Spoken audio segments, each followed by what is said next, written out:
Good afternoon, everybody out there in Viewerland, and welcome to the Rundown, the Thirsty Thursday edition of the Rundown, the Veterans Day Thirsty Thursday edition of the Rundown. My name is Mike Poworski, and I am here to host the program for you today. I just don't do this program by myself.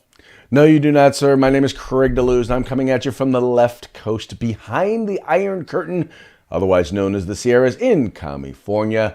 Once again, on this Veterans Day, and Mikey, let me just start by saying thank you for your service. Well, thank you, Craig. My normal response is I like the work, but thank you for thanking me for my service. And now I'm going to take off this hat because I am not a hat guy, and hats are not something that works well with the TV here. So it is my one of my favorite veteran hats. It's my Kabul Surf Club from my cavalry unit in Afghanistan, and then of course the politically incorrect back that says Haji don't serve. So, well, now you say you're not a hat guy, but I've seen you in your cavalry hat with your dress uniform. You look pretty snazzy. Yeah, that goes with that's the whole ensemble, though. Right. That's it's just that doesn't work for me. I'm just not a regular everyday hat guy. I don't like them. Military hats are one thing. You got to wear your ball cap and you go, and it matches the uniform. That's something else. I've just never been a hat dude, which is harsh because I am a very big sports fan of certain sports, and I've got plenty of hats and would love to wear them. I just not a hat guy. So, not a hat guy. My hair's all messed up though. So I fixed my hair. There we go. All right, there we go. Good to go. There you go. Any special plans today? Let's see if we can get this wig back on straight. Let's see. There we go. All right. Let's see. Any special plans for today? It's a regular work day. It is the start of the weekend yesterday, so we'll have a little more fun doing it today. I'll say thank you for your service a few more times than normal, but other than that, no real special plans going. I think most of the festivities for Veterans Day are occurring over the weekend, and I will probably go over to the Warbird Air Museum over there and say hi to some veterans and maybe go to the barbecue over there and then watch some fireworks on Saturday night at the VFW. So that's probably where I'll be spending my Veterans weekend. Nice. Well, folks, make sure, the important thing about in particular today is this is the day, and you know how people always confuse Memorial Day and Veterans Day, and people forget that Memorial Day is about memorializing and honoring those who gave the ultimate sacrifice for our freedoms. But this is the day in particular to thank those who have given of their time and their talent and were willing to risk the ultimate sacrifice. So now's the time. This is that day. This is that day where you make sure reach out to folks individuals that and let them know that you appreciate all that they have put on the line. Start today with thank you for your service and never stop telling them that. Yes, you tell them that every time. First time you see a veteran 3 months from now. Thank them for his service. Just thank them for their service. That's all there is. Well, it's funny you say that because for example, that's the sort of thing that's how I think about Thanksgiving. Thanksgiving is just a reminder to be thankful. Valentine's Day is just a reminder to let your significant other, your spouse, know that you appreciate them, right? Christmas is just a reminder to be giving. You know what I mean? It's just like, those are just reminders. That's stuff we're supposed to be doing all the time. And same thing in this case. Exactly right. Yeah, it doesn't need to be Veterans Day to thank a veteran for their service. So, just start today and never stop. I'll say that, And I'm not saying every day you see them, you have to say thank you for your service. I'm saying, let's say you know a guy who's a veteran, you haven't seen him for 3 months. Well, you should thank him for their service. That's when you see them 3 months from now. So exactly. Or if there's someone that you meet and they, you're talking and they let you know that they served you. Once again, thank them for their service. Exactly right. And I'll give you a second one beyond that. If you find out they're a Vietnam veteran, welcome them home as well, because odds are they may have never been welcomed home before. That is kind of sad. That is really, really sad, but true. Yeah. So let's move on, Craig. In fact, we'll just stay here on Split, and you can take it from here because I know CRT and the mainstream media, this is one of your favorite topics. So I'm going to let you do know. Well, I don't know that I would call it one of my favorites, but you do know that it's something that I've taken a pretty deep dive into as of late.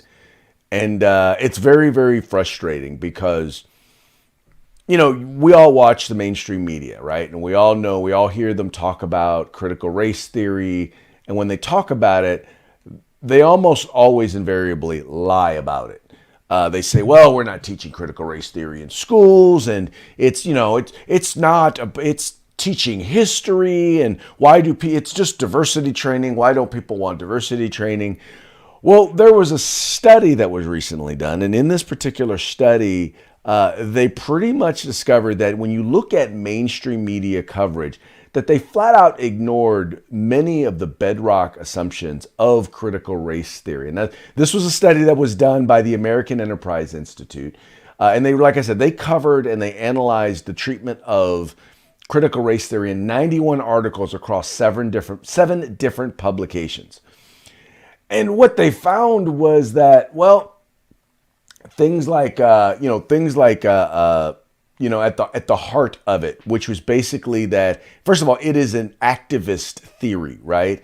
It's not about just teaching history. First of all, it's about fundamentally changing what history is and teaching it from a perspective where everything is race. They completely and utterly ignore that in critical race theory, everything is about race. Everything is divided by race. Everything is guided by race. Every decision is made focused on race. That's one thing. The fact that it is an activist thing, that the whole goal of it is to change behavior, right? It's not just about teaching history, but it's about getting people to do things and change things and a change in public policy.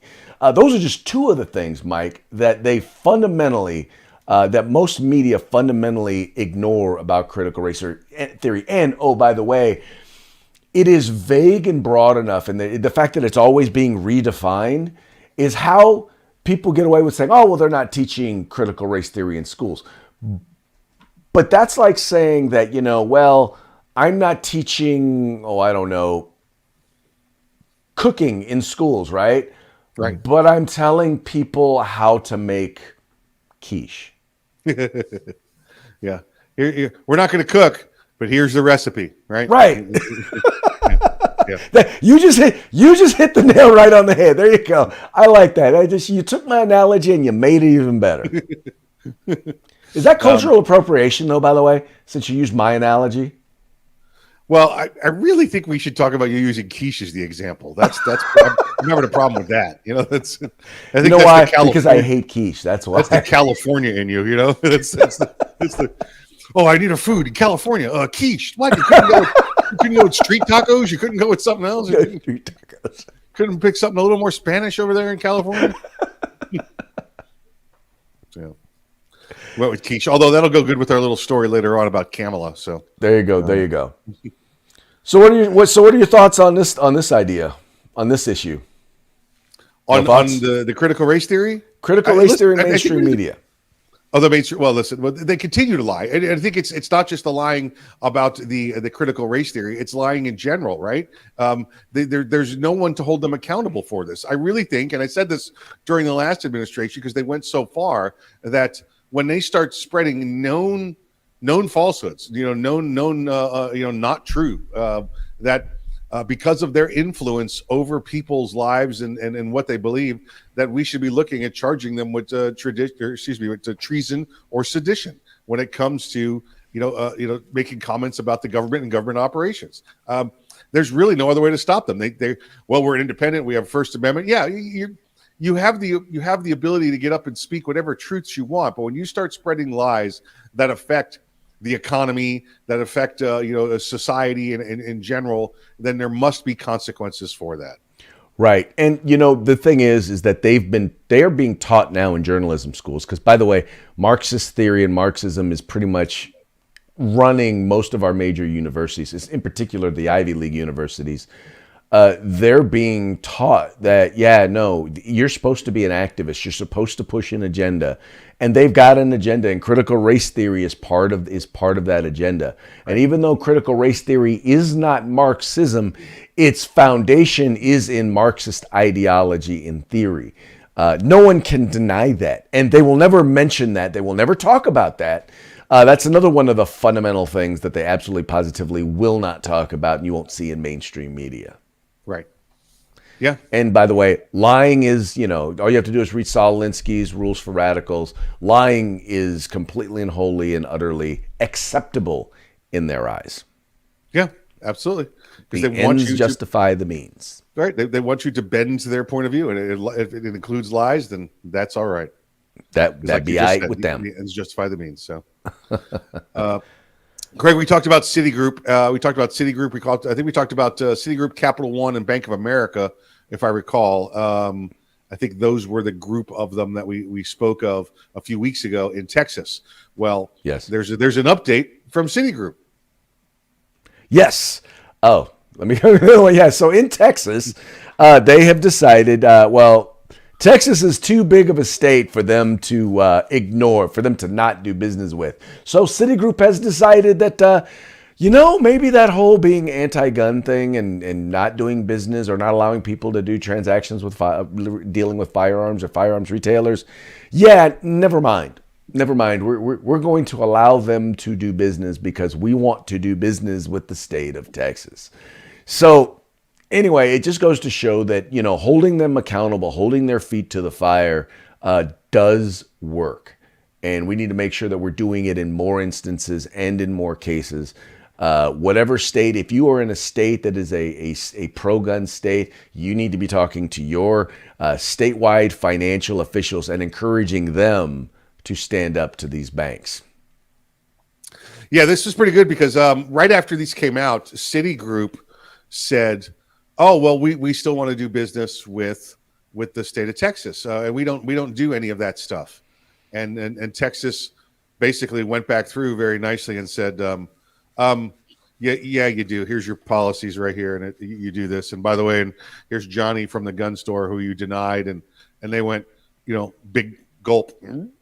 We got caught. They didn't even. I don't think the people up there, certain people at Citigroup headquarters, even knew that it was going on. So they did their own little internal flush, and basically now the second time around have come back to Texas and go, "Okay, we still want to work with you, and this time we really mean it when we say we're not interfering with gun businesses." So that was fun to see. I wish it were possible to actually make it. I mean, to me, what frustrates me is this. It's not just that they're developing a policy that goes against, that has no correlation to their doing business, but the very fact that they're seeking to subvert the exercising of a constitutional right. I just don't see how that is acceptable in any way, how that should be legally acceptable. It's almost like saying, well, if you exercise your freedom of religion, if you go to church somewhere, we're not going to do business with you. I worked with Chase Bank and Bank of America, on the personal side. I completely shut them down because they were blocking firearms transactions and purchases. You'd buy something at the local store and then find out later that they denied the charge, and now you got the store calling you for money, and you're what the hell's going on? This was going on during the Operation Operation Choke Point that was going on under Obama, which was a real thing, proved to be a real thing. And I worked with Chase. Chase was one of the banking vendors I had for one of the FFLs that I own, and as a veteran, Chase does really good by veterans. So I guess I'd kind of been allowed to proceed as a gun store owner because of the veteran status on my account.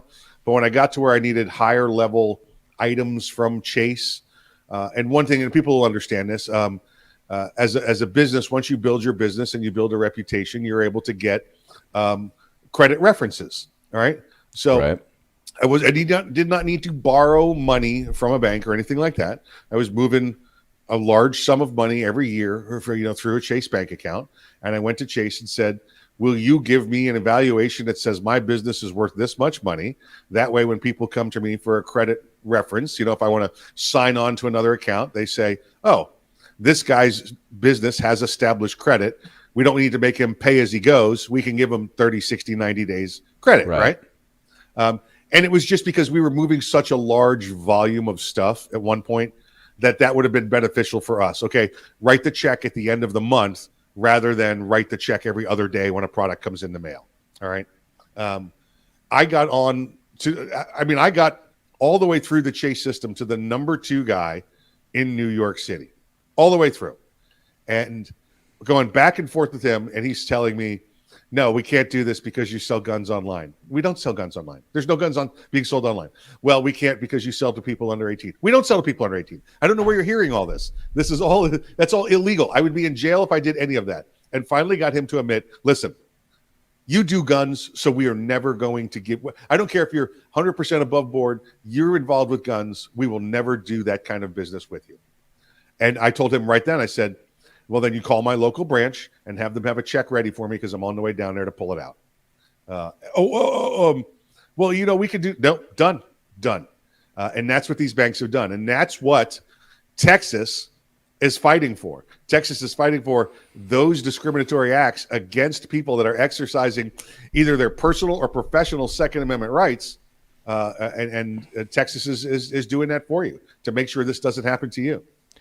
Well, and what's funny is the number of people out there. And here's the thing: there's are obviously the wackadoos, the anti-gun wackadoos, who clearly they don't want guns to exist and they don't want people to do business with firearms retailers, right? Right. But most people are either, they either believe they have no place dealing with that or doing that, or at the very least they don't know that it's happening, that these entities or that these banks are doing this. And so it's important that when you shed light on the fact that this is happening, that the average person is going to say, yeah, no, that doesn't make any sense. But what happens is the mainstream media doesn't tell anybody that's going on. Most people have no idea. Like when I talk to the average person and tell them that this happens, they tell me, no, you're just a conspiracy theorist. Yeah, right, exactly. And that's why I bring up the difference between Chase and Citi here, because Chase knew it was going on and purposely did it. Citi at one point knew it was going on and thought they had stopped it and realized they hadn't stopped it. Right. And this had all been exposed by the two sources I recall were Christopher Swainhart from Gun Stuff TV and then Dr. John Lott. They'd both done extensive research and stories about Operation Choke Point. And this is still the residual of that. There are still those banks out there that feel empowered to violate your Second Amendment rights. Right. So it'd be a good idea to, if you're in a free state, I happen to not be in a free state, but if you're in a free state, then you need to stand up and make that known. And quite frankly, even if you're not in a free state, you need to let your elected officials know to call that sort of stuff out. Exactly right. Speaking of calling things out, let's talk about In-N-Out Burger. Because In-N-Out Burger, if you've never had an In-N-Out Burger, get you a double animal style. Oh man, you get some good stuff there. In-N-Out Burger is just a really good fast food restaurant, clean fast food restaurant based out of California. They go as far east as Texas. There's nothing east of the Mississippi River. Well, we know that In-N-Out Burger has had some trouble in California, up there in the Bay Area, and as of I think it's this week, Craig, down in Los Angeles as well, where if you want to come in and eat inside their restaurant, you have to have a vaccination card, and they've charged the restaurants with having the responsibility for checking the vaccination cards. Well, the CEO, the owner there of In-N-Out Burger, Lindsay Snyder, she has said, "No, my employees will not be your vaccination police, and we'll close the restaurants down." So they ended up not having to close them down completely. They were able to do drive-through only, so they don't have to bring nobody inside. So they're still operating somewhat, but she flat out told them, no, we're not doing that. Well, she's a very, very pro-conservative person. We know that she's donated many times before to the Republican Party, probably to the Republican Party Association there in California, and she's a Trump supporter as well. Well, this gets even better. We know 2 weeks ago, right, that the Florida CFO, that's an elected position here in Florida, that's Jimmy Patronis, reached out to her and said, we would like to offer you all that Florida has to come and relocate your headquarters or even bring In-N-Out Burgers to the state of Florida. Tax benefits, breaks, everything that you're having to deal with in California, you wouldn't have to deal with here. Well, I guess that went well because this week the conversation was had between Captain Florida himself, Governor Ron DeSantis, and Lindsay Snyder. And evidently, Craig, they hit it off pretty good. Now, I'm not going to say, be weird and romantic. The governor's a married man, and in fact, his wife has got breast cancer right now. They got a couple of young kids. But from a political and a government standpoint, he wooed her pretty well to try to get her to bring her restaurant and her headquarters here to the point where she made the comments like, Craig, well, we are sourced locally with all of our vegetables and all of our beef. And the governor said, well, let me tell you about Florida cattle ranches. Well, let me tell you about Florida farms, and to the point where I believe she's going to be making a visit here rather soon to check these things out. I probably should have entitled this In-N-Out Flirts with Florida. Yeah. Yes. In-N-Out Flirts with Florida. But, so here's the thing. And what I will tell you is In-N-Out is very, very into the local community in the Central Valley, which is in the Central Valley of California. The area in particular where they're at, Lower Central Valley, is actually very, very conservative, and they are quite mindful of the people with whom they do business. So the challenge for them is going to be, is their concern over whether or not, because they're going to put a serious risk on the folks that they do and they deal with there locally, and I think they want to make sure that they protect those business owners. But no, very conservative, has contributed to a number of different organizations. You said, the party of, they may have donated to the party, the California Republican Party. The California Republican Party, unfortunately, is not as conservative as most conservatives would like.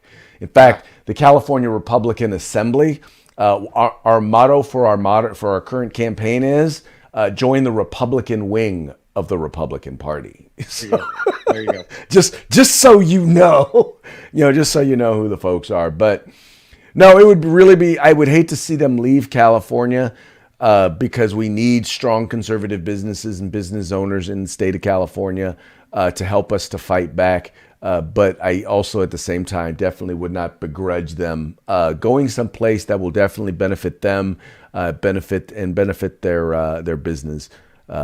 Well, much more so than being in California, because, it's hard being a business owner in California. Here's what I see happening. I see In-N-Out Burgers restaurants. And by the way, there are no franchise restaurants. They are all owned, and I believe there's 343 of them, if I recall, that they are all owned by corporate In-N-Out. So there is no franchise. I see In-N-Out Burgers coming to Florida. A couple locations around the state. They'll start with that. I see Miss Snyder coming here and realizing that Florida has the same kind of things that California has to offer. She can support local, cattlemen. She can support local farms, local produce, and use all of that here. So she'll have an East Coast supplier of the same thing she has on the West Coast. Yeah. I see the headquarters for In-N-Out Burger leaving California. I could definitely see the that. headquarters leaving California because of the tax benefits and the laws and the breaks here, that she will be allowed to make more profit here, Craig. And when you make more profit, you have more money to give back as well. I completely agree. Like I said, I wouldn't begrudge you leaving at all. I don't see any In-N-Out Burgers leaving California. I don't see any In-N-Out Burgers leaving anywhere else. Everything that's there, I see staying there because, again, she wants to stay and help those communities. And the way she does that is by, listen, just because she has a restaurant there doesn't mean she's helping people eat, all right? She's also helping your cattle farmers, your ranchers, and everything else because everything's locally sourced. She's not going to give that up. I will say this, and I do have one beef with In-N-Out Burger. Remember when they came out with the Let's Go branding cups? Yes. I specifically went to In-N-Out. Now, Mike, I have been on a mission trying to get a little bit more svelte. I'm trying to eat right and not eat super fatty foods. But as soon as I saw that, I was like, I'm going to In-N-Out. I went to In-N-Out, and I got a double. I got a fry and I got a shake. And while I appreciate, Proverbs 3 and 5 on the bottom of the cup, I did not get a Let's Go Brandon cup. I was. I thought you were going to say you went to see if it said Let's Go Brandon and you poured the shake on yourself. No. No. If I had, I would have sued them. There you go. Because that sort of thing works. It works with McDonald's. Why not? I froze my junk. Oh. Um, yeah, But no, I I'm don't know. smart enough to know to lift it up and look underneath. You just got to have a sunroof in the car. That's all, right? You can get it out There far you go. enough. There you go. Um, So there you go. In and Out flirts with Florida. there you go. There you go. Want to take a couple of moments. I know we don't normally do a little bit of international news, but I wanted to give you some lasting effects of the previous two administrations, and now how it's much like the current president's incontinence problem. It's landed in his lap. We have, if you recall, under President Obama, we had the mass migration movement of Arabs throughout Southwest Asia and Northern Africa, where you had Arabs trying to escape and they were heading to Europe. We all saw the stories about what was going on in Europe with, in England, in Germany, Italy, how they were dealing with the problems. Well, Poland decided to deal with that problem back then the same way they did today is the same way they did 6 years ago when this happened. Poland said, no, we're not letting anybody in. We are not allowing any Arab migrants to come in or Muslim migrants to come in. We're not doing that. We are a controlled population. That's how we're able to stay. That's how we came from 30 years ago being a communist regime and puppet nation to a free, independent nation here, because we control who we have within our borders. And they said we are not letting that element in. Well, now, remember that was Obama, correct? The president of Poland, his name is Andrzej Duda.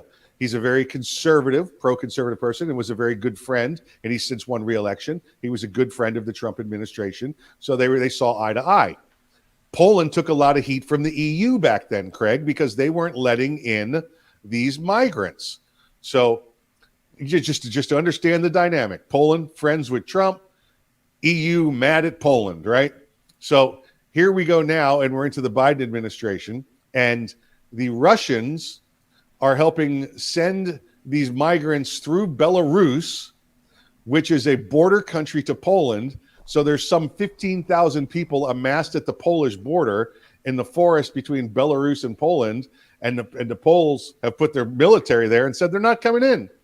And Russia now feels a little more empowered to help push these migrants away from their borders to another country, because guess what? We have no relationship with Russia right now with the current president. So before, at least President Trump could go to Putin and say, don't do that. And Putin would say, okay. Now, they might mess with each other elsewhere, but because of that relationship they had, this was not an issue. So now we're going to come full circle, right? Now the EU is mad and saying, well, they shouldn't be pushing these migrants in. Now we agree. So now the EU is mad at Russia and at Belarus. And what's Belarus planning to do? Well, Belarus has the pipeline for the natural gases and the oils. And they said, well, we're going to shut off Southern Europe with this.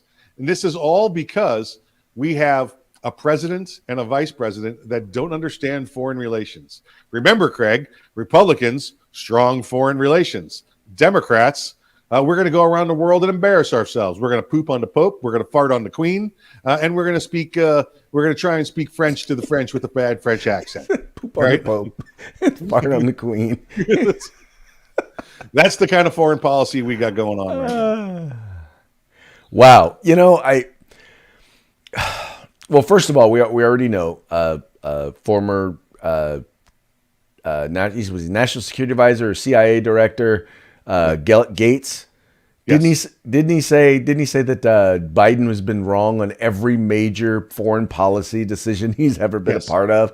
Yes. Well, I think he's living up to that right now. Yes. Yeah. I think his administration thus far has totally lived up to that.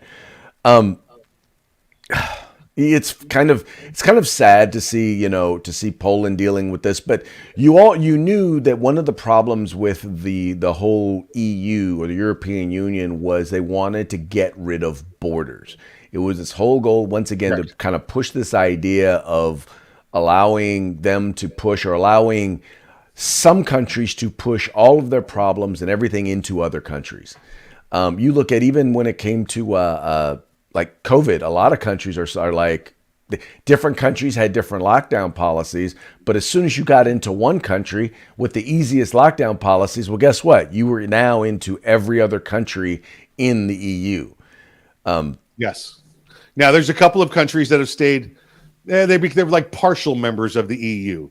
Right. Poland is one of them. Austria is another one where they still use. Like part of it is they still in Poland they still use the zlotys. They still use their own money. They're not on that, but they have fair trade agreements now with all of the countries around them. But if you want to come in through Poland, you still have to show your passport. It's the same way you could drive through all of Europe now, but if you want to cut through Austria, you got to show your passport. Unless you're Bavarian. If you're Bavarian, from Poland, from Switzerland, or from Germany, then you're okay. And not Poland. I'm sorry, Austria. Right. Well, Mike, here's the thing. When it comes to understanding what creates a country, language, border, and cultures, right? Language, border, cultures. If you do not thanks have to the Russians, all of that things, stuff over there on that side, the Belarus, the Lithuania, that's all in flux. Poland has done a great job of 30 years of reestablishing exactly what you just said. Right. But it's all it's still, you go down to Belarus, you go down to the Baltics, it's still a mess. Yeah. Most definitely, but not nearly as big of a mess as our vice president's French accent. This broad. Come on. What are we doing? Craig, it was a story earlier in the week that I saw, and it just made me decide. But when I saw this story today, to say let's have it. Kamala's her approval rating is 10 points lower than Joe's right now. Okay, and he's nowhere. How do you do that as vice president? It's in all the comments, every time she does something, I see something like, "Oh, look, a new episode of Veep is on." So because she does the most ridiculous things. But we have now people are saying that the reason, and this is the last story I saw, the reason we have Joe continuing to do what he does, and we know he's getting up there. We know the dementia, the incontinence. We know those things are happening. The reason he's still president is because they're trying to figure out a way to not turn it over to her because she is a catastrophic failure. She is right on the border and may have already passed the type of vice president that Dan Quayle was. Okay, to give you kind of an idea of what an embarrassment this person has become. And now Dan Quayle was treated unfairly. We know that a couple of times, but she went over to the Pasteur Institute in Paris, I believe it was, and started to speak to the French. Well, Craig, I think you got the video. Let's just go to her demeaning manner that she speaks to people. Remember, like in the debates. Oh, Joe, I'm speaking now. Well, she just did the same to foreign dignitaries. She just talks down to them, and well, just watch the video. With us in government, we campaign with the plan. Uppercase T, uppercase P, the plan. And then the environment is such that we're expected to defend the plan. Even when the first time we roll it out, there may be some glitches and it's time to reevaluate and then do it again. All right, first of all, that sounded a lot more like German than French. Am I missing something? Yeah, but it might be why they're upset because they kept hearing her saying "the plan," like maybe like the final plan. Maybe they're a little nervous. What's going on there? Can you bring a still up of that video, or just show the video for 1 second again? Here, I'll bring the still up. What I'll do is let me do this. I will cut out the sound so that we can still kind of talk over it. Okay, there we go. Dun, dun, dun. Where's it at? Again, this is the vice president over at the Pasteur Institute in France this week, doing her talking down thing like she always does, and talking with a horrible French accent. But there was one other thing I saw in the video here. Why is she dressed like Sean Connery? She's wearing the Sean Connery outfit. Is that's the gray jacket, the tweed with the black turtleneck. That's the Russian submarine captain's uniform right there. That's the Sean Connery uniform. Nice. Well, by the way, I don't know if you do know that Sean Connery has passed away. You're trying to tell me now she thinks she's Sean Connery? Is that She what's going thinks on? she's the new Sean Connery. She's the Evidently, she thinks Sean now that he's Connery. not around anymore, she gets to be the new Sean Connery. Yeah, well, she's not even 0014. She couldn't. She's not even. He's twice the man she was. That not a man. She's But twice the man he is. What? he's twice the woman she was, or something like that. I have no idea. However, whatever is an insult to her is what you're saying. Yeah, that's what we're going for. We're There you going go. for the insult. Whatever is an against insult to her, that's where we're at. Anyway, That's it. all right, dude. We All right, stand we're for up it. against it right now, man. We need to get to our parting shot. Once again, I have to give bragging rights to Mike because Captain Florida has once again embarrassed Gavin Mussolini. Or at the very least, the mainstream media has demonstrated the bias that they have towards Mr. Mussolini, the dictator and tyrant that he is. Now, you know that back in August when Florida was going through a spike in COVID cases, Ron DeSantis just pointed out, he's like, no big deal. Look, we're going through a COVID season, right? And the mainstream media, the Washington Post, in fact, mocked him. But then Gavin Newsom just recently said the exact same thing. And what you got from mainstream media? Absolutely nothing. Right here, Washington Post. DeSantis blames Florida's surge on COVID season. That's misleading, experts say. That's the article that they wrote. And then, this is November 9th, so this was 2 days ago. Gavin Newsom. This is hard for me to say. California is now experiencing an increase. Well, we know why. There's a seasonality to COVID. And guess how much criticism he received for this one, Mike? None. Guess what the Washington Post had to say about his statement? That he was probably correct. Exactly, that he was probably correct. Just one more thing. Yep. That the mainstream media has demonstrated that they were wrong about, but number two, that that they show a bias for, because they're not going to go back. The Washington Post is not going to go back and apologize to Mr. DeSantis, to Captain Florida, because that would be acknowledging that he was right. Exactly right. Exactly right. Well. All right, Folks, Mike. Hey, shout out to the sponsors. Yep. Before we Thank run. you for joining us. That is thanks to Guerrilla Machining. Thanks to our good friend at Grid Defense. And thanks to the California Republican Assembly, which is the Republican wing of the California Republican Party. Yes, it most definitely is. Thank you so much for that plug. Hey, folks, make sure you like, share, subscribe. Visit all of our sponsors. Let them know that we sent you. And we will see you tomorrow on Freedback Friday. See you then. See you then.